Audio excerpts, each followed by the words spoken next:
We do have, I think, a very relevant question here because, as you know, the cost of living in Florida is insane. Uh, from Rasha Leisure, it is becoming harder and harder for a middle-class family to find a decent home to rent.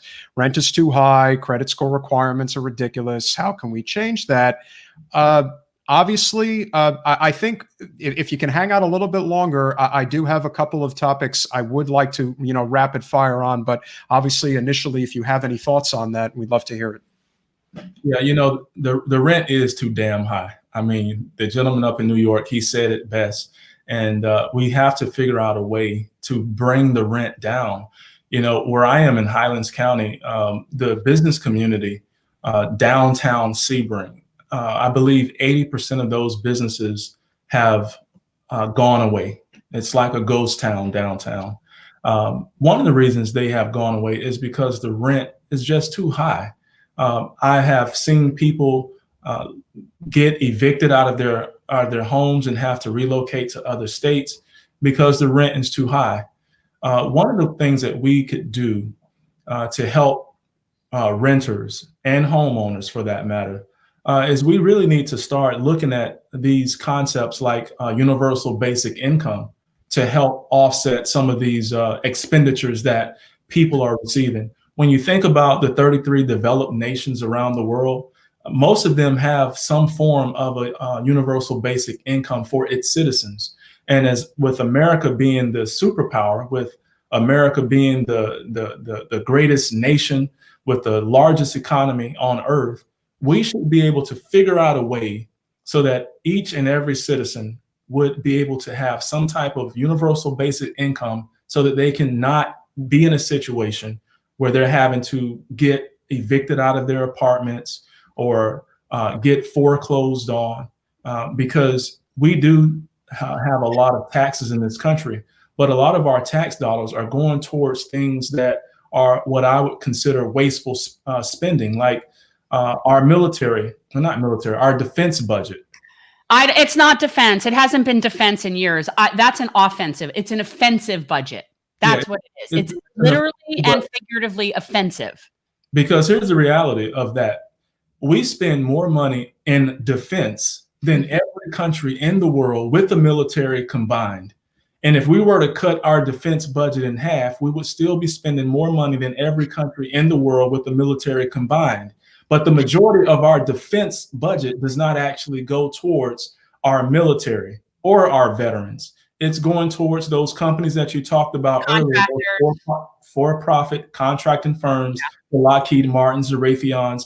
And when you look at the salaries of these CEOs, the majority of our defense budget are going to just a few individuals, where if we were to cut our defense budget in half and get rid of some of the wasteful spending, we could have things like UBI.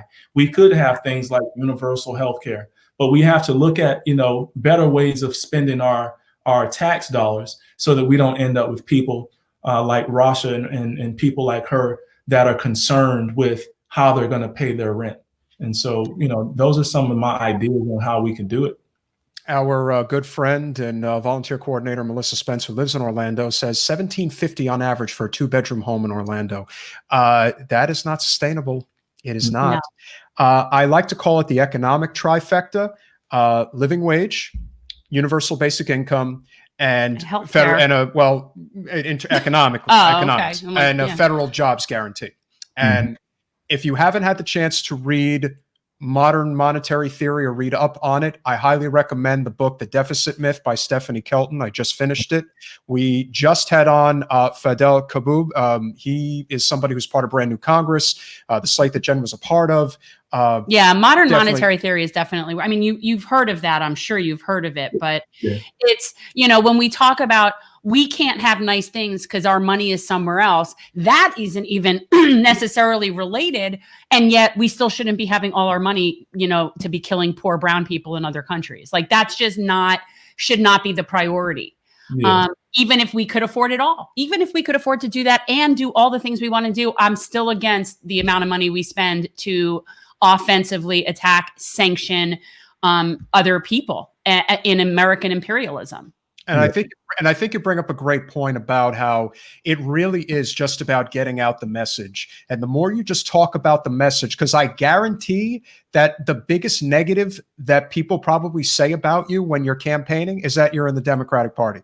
I guarantee that more often than not, when it's strictly about policy, people are like, yeah, that sounds great. I have no problem with that. In fact, I think that would probably improve my life considerably.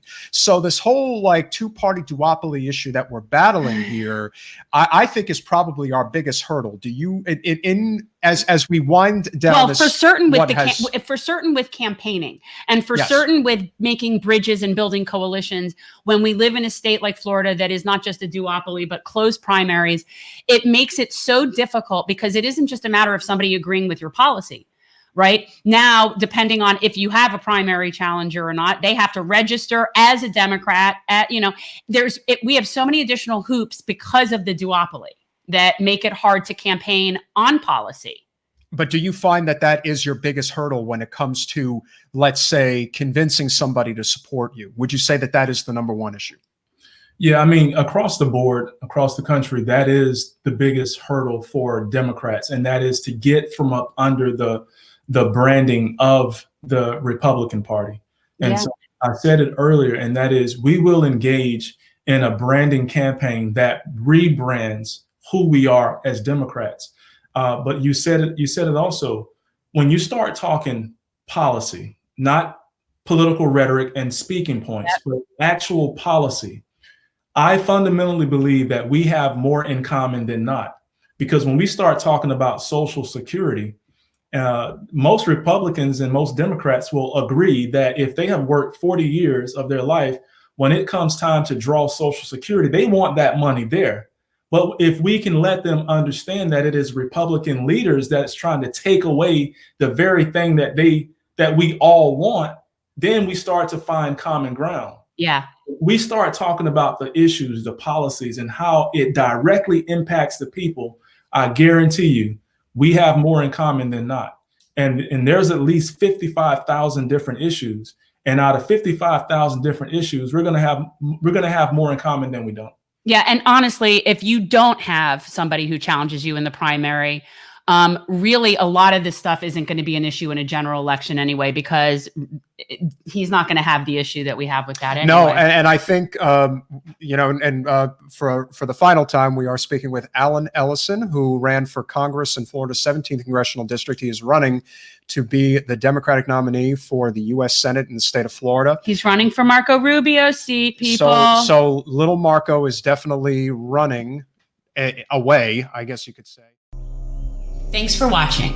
If you want to support our mission to transform politics into service, please like this video, subscribe, follow us on social media, and consider joining our Patreon, where you'll get early access to our interviews as well as other exclusive content. Links are in the description. Peace out.